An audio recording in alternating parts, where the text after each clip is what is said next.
Hello guys, haven't posted for a while.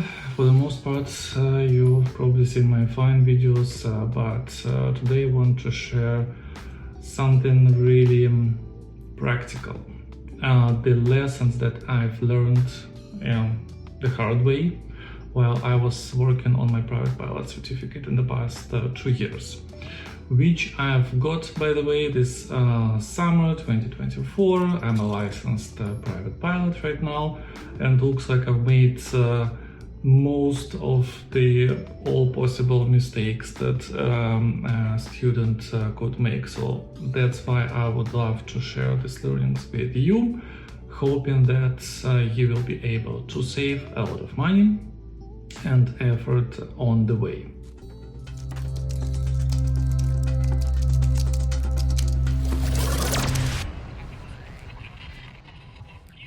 Lesson number 1.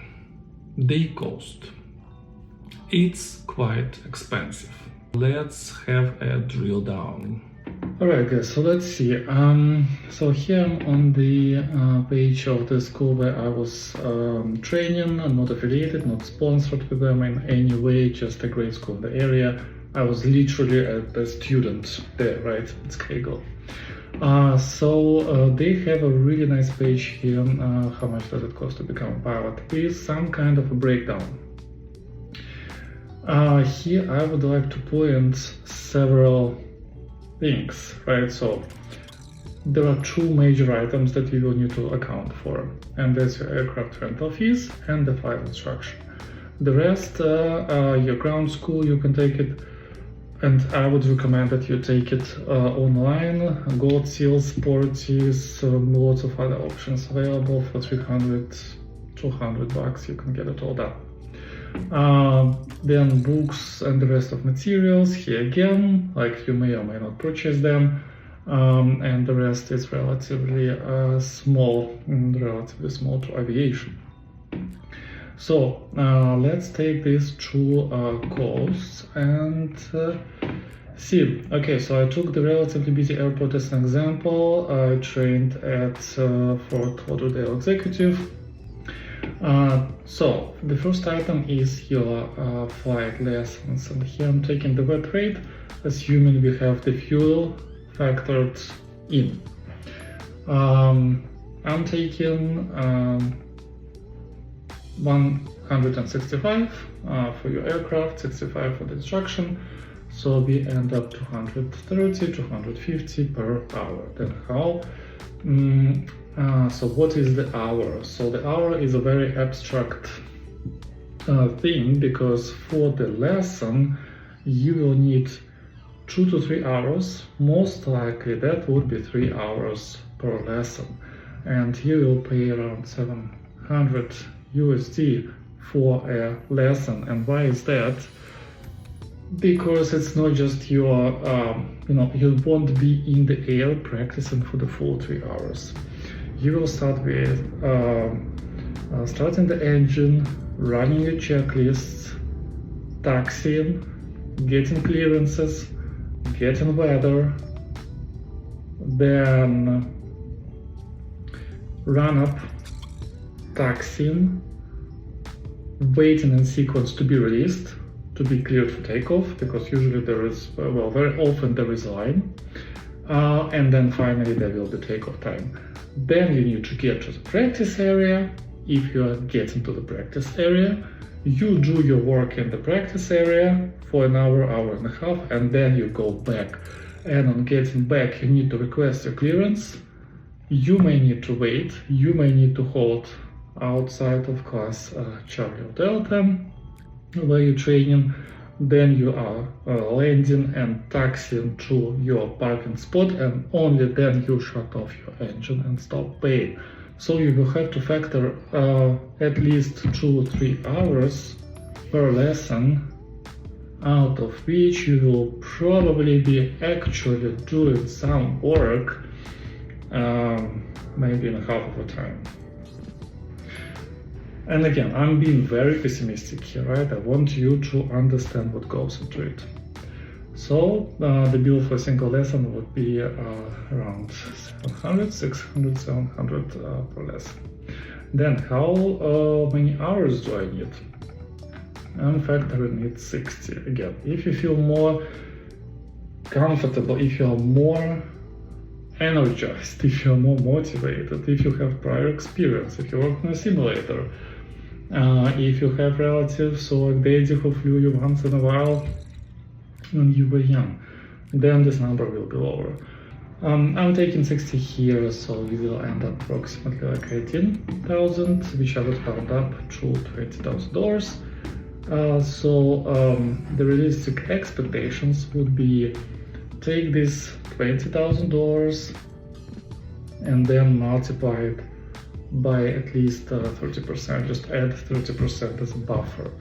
And this final number, which here in my little exercise is 26 grand, it will include your books, your headset, your forfeit, all the other expenses that you will incur. Don't try to overthink it, right? Just round things up, and the more aggressive you round them up, the safer you will feel once you start your training. Lesson number 2, location. Location actually matters much more than you think. When I started training back in Princeton Airport, New Jersey, I really loved this quiet, laid-back environment with just a few planes in the pattern. You don't have to talk to the ATC, which is a huge plus if you think about it, in terms of the efficiency of the training. And even your cross countries, they are really peaceful. You fly to small airports, class Delta at most, although no, I was in one class Charlie back then. But it's a completely different setting from what I've got after moving to Florida and continuing my training here in Fort Lauderdale Executive KFXE, which was a completely different environment. Much busier airport. You really have to talk to ATC all the time, as well as to tons of other pilots in the practice area. And I really had to relearn a lot of things basically from scratch, just because these are two completely different learning settings. So before you start your journey, think carefully about your goals. What do you want to achieve? Do you want to be more proficient in busier airspaces? Then you would like to do it in a class Charlie or class Delta, pick up one of the more interesting airports to learn, but it will be at the cost of spending more time in getting more proficient and overall getting more relaxed when being in a busier airspace. So yeah, I was lucky enough to have the best of both worlds. Lesson number 3, the plateau. The plateau is real, and I want to talk about it in two different contexts. So the plateau that we are hitting somewhere in the middle of the journey. So you got really excited about getting to your first solo, then to your solo cross country. It's all very exciting. It's a new journey. It's every flight is an adventure. But then you have to start practicing and you have to start preparing for your check ride. And this is where you really need to get your maneuvers perfected. This is where you really need to drill, right? And the wall that most of students hit is that you will see much less improvement in your skills in the second half of your journey than before. You will really have to learn more while getting less in return, and it's a little bit of frustrating for a lot of people, I know, and you just need to be prepared for it. The plateau, the learning plateau is real.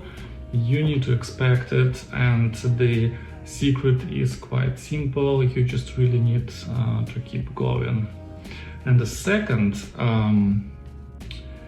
wall that I want to mention here is that right before your check ride, when you're really nailing down these maneuvers, some of them might get much more difficult unexpectedly, just because of the pressure that you feel. Your check ride is scheduled, and you know, nerves are kicking in, and you have to you know that you have to pass, right? Because otherwise you're paying extra money for extra lessons, then for the retest. In my example, my biggest issues were steep turns out of the blue. I have 3 weeks before the check ride, and I can't nail my steep turns, which is one of the easiest maneuvers out there. Stalls, landings. I'm not even talking about short field landings, just regular landings. To land the plane smoothly, it suddenly becomes a challenge, and you're like, what, I'm 60-70 hours in the journey and I can't even land the damn plane? And it really causes frustration. And it's really, like, sometimes you start feeling like, yeah, it's not for me, I need to give up, like it doesn't work, I can't land the damn plane, my short field sucks, my soft field sucks, I can't do steep turns, I can't sometimes even hold straight and level flight, and it's very stressful.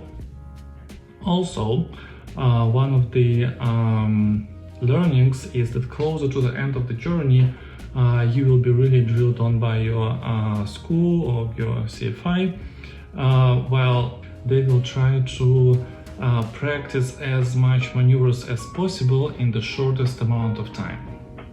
So you will get up in the air, and then you start doing stalls, then you start doing steep turns and emergency procedures, then stalls again, then a few landings in the remote airport, then the landing in the towered airport, then the landing combined with a forward sleep, let's say, and it's everything happens in the same lesson, and it's difficult, right? You feel really tired, you feel really exhausted.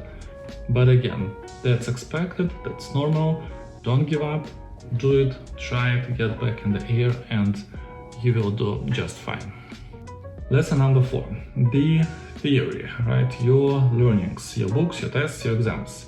It's actually not as hard as it seems. At first I was a little bit nervous and scared about the practical FAA exam. The test is actually quite friendly and easy. If you take a systematic approach to learning, you use one of the applications that are around, you use your ground school, and again I would recommend Gold Seal or Sportis, but again the final points, they have their own school, the N0A have their own ground school, like really just pick your option, it doesn't really matter. The regular practicing and spaced repetition is what makes the theory a breeze. Right? Don't just try to learn everything at once in a few days before the test. Do a little bit of learnings every day, every few days. Read your books, study the private pilot oral exam book by ASA. Just really watch educational videos that are on YouTube, and do it consistently and do it all the time during your journey. Don't just try to squeeze everything in a week or two, it will not work. And in the end, the second part that was a little bit concerning to me was the oral. As especially non-native speaker, right? It's a little bit difficult to learn all of the terminology and then being able to express the difficult concepts in a way so that the examinator can understand.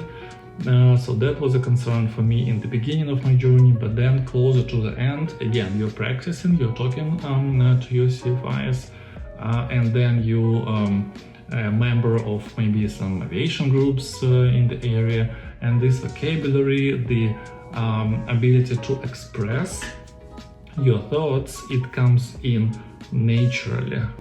Lesson number 5, gaps. Avoid gaps in training. Avoid gaps, breaks, pauses, long vacations, whatnot, while you are working on your license. I had to switch states while I was working on my certificate. I moved from New Jersey to Florida, and also I had a gap of about 3 to 5 months. I don't even remember how much was it. But the gap is what kills your finances during training. Simply because you don't have enough skill set, you don't have enough proficiency, your muscle memory is not solid enough, and then you are taking a gap in like 2-3 months, and you have to start most of the things from scratch, especially if you are changing your environment as well. So what I would recommend, any gap after your solo cross country should be avoided at all costs. In the beginning of the training, prior to solo, right after the solo, when you're just maybe 10-15 hours in, I think it's fine to give up and then come back to it later, a few years or months, or like what your life situation is.